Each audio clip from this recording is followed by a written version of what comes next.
حدیث میں بھی بعض ایسے مسائل کو اللہ کے رسول نے بیان کیا ہے صلی اللہ علیہ وسلم نے جو بظاہر حیا کے خلاف ہیں، مگر اس لیے بیان کیا کہ اگر آپ صلی اللہ علیہ وسلم بیان نہ کرتے تو لوگ ان بے شرمی کے کاموں میں مبتلا ہو جاتے۔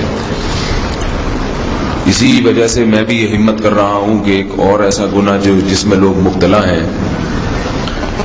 اور وہ ہے حیا کے خلاف، مگر ہے بہرحال شریعت کا مسئلہ اور لوگ اس میں گناہ میں مبتلا بھی ہیں، اس لیے بتانا ضروری ہے۔ وہ یہ ہے کہ لوگ شادی کے بعد بھی، آج کی نوجوان نسل زوجہ سے، بیوی سے غیر فطری طریقے سے ہم بستری کرتے ہیں۔ انٹرنیٹ پہ بےہودہ فلمیں دیکھتے ہیں تو جو چیز انگریزوں کی دیکھ رہے ہیں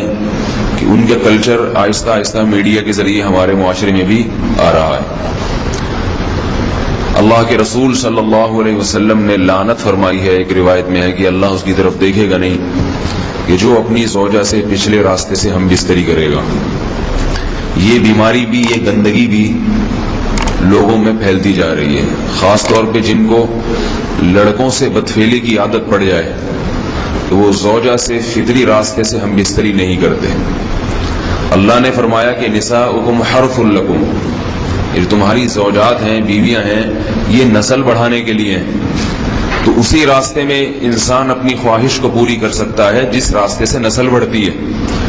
اس کے علاوہ کسی اور راستے سے اپنی خواہش کو پورا کرنا یہ حرام ہے، گناہ کبیرہ ہے، گندگی ہے۔ ہمارے پاس کیسز آتے ہیں، ایک پاک دامن لڑکی کی شادی ہوتی ہے، لڑکا بھی بظاہر بڑا نیک، لیکن کیا ہے، لڑکا چونکہ ٹھرکی ہوتا ہے، شہوت کا درندہ ہوتا ہے، تو وہ یہ نہیں دیکھتا کہ میں اپنی بری خواہش مٹانے کے لیے میں اپنی زوجہ کو غیر فطری طریقے پر مجبور کیسے کر سکتا ہوں، تو مجبور کرتا ہے پھر اپنی بیوی کو۔ اس میں جو عورتیں زیادہ پاک دامن نہیں ہوں، نیک نہ ہوں، یا ان کو یہ ڈر ہو کہ طلاق ہو گئی تو ہم کہاں جائیں گے، وہ پھر اپنے شوہر کے ساتھ اسی غیر فطری طریقے پر آمادہ ہو جاتی ہیں،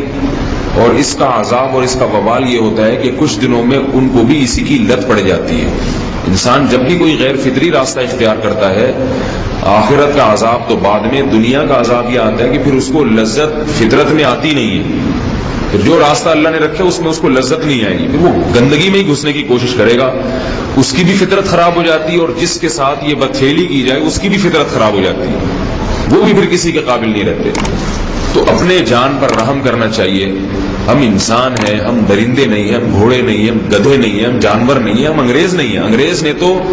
حیا اور شرم کی تمام حدود کو توڑ دیا ہے، وہ تو درندے بن چکے ہیں۔ ہم تو درندے نہیں ہیں، ہم تو حلال کھاتے ہیں، پاک صاف رہنے کی کوشش کرتے ہیں، تو ہم ان کی جو کلچر دیکھ دیکھ کے ہم ویسے درندے بننے کی کوشش کیوں کریں؟ تو یہ بہت بڑا وبال ہے، بہت بڑی برائی ہے جو ہمارے معاشرے میں آہستہ آہستہ جڑ پکڑتی جا رہی ہے، اور اس سے بیماریاں بھی پھیلتی ہیں۔ غیر فطری طریقہ ہے، بیماریاں بھی پھیلتی ہیں۔ ایسے کیسز آتے ہیں کہ جناب وہ مرد مجبور کر رہا ہے بیوی کو، اور وہ بیوی جو ہے ساتھ نہیں دیتی، تو پھر اس کو طلاق کی دھمکیاں دیتے ہیں۔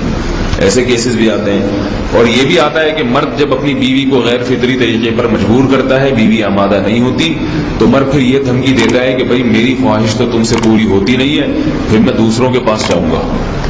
تو یاد رکھیں، جس عورت کا شوہر یہ دھمکی دے اس کو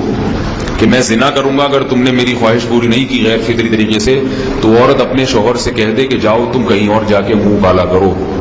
تمہاری فطرت میں گندگی ہے تو یہ مجھے گندا بنانے کی کوشش نہ کرو، اس کو زنا کرنے دیں، وہ اللہ آخرت میں اس سے بھگتے گا۔ ہر بیماری کا اللہ نے علاج رکھا ہے۔ اللہ کے رسول صلی اللہ علیہ وسلم نے فرمایا، صحیح بخاری کی حدیث، ما انزل اللہ من داء الا انزل له دواء، کوئی بیماری ایسی نہیں ہے جو اللہ نے نازل کی ہو اور اس کے لیے دوا نہ رکھی ہو دنیا میں۔ تو اگر کسی کو ایسی لت پڑ گئی ہے غیر فطری کام کی، تو اس کو چاہیے کہ وہ اپنا علاج کرائے، ڈاکٹر سے بھی رابطہ کرے، اور سب سے بڑا علاج یہ ہے کہ کچھ وقت صبر کرے گا، چھوڑ دے گا کچھ عرصے کے لیے، تو خود بخود آہستہ آہستہ صحیح ہو جائے گا۔ ایک آدمی شراب کا عادی ہے، ایک علاج تو یہ کہ ڈاکٹروں سے رابطہ کرے، بہتر علاج کے چھوڑ دے، کتنے دن تڑپے گا؟ ایک دن، 2 دن، 3 دن، 4 دن، 1 ہفتہ، 2 ہفتہ، بہت زیادہ سال ہو جائے گا نا، اس کے بعد خود بہت ٹھیک ہو جائے گا۔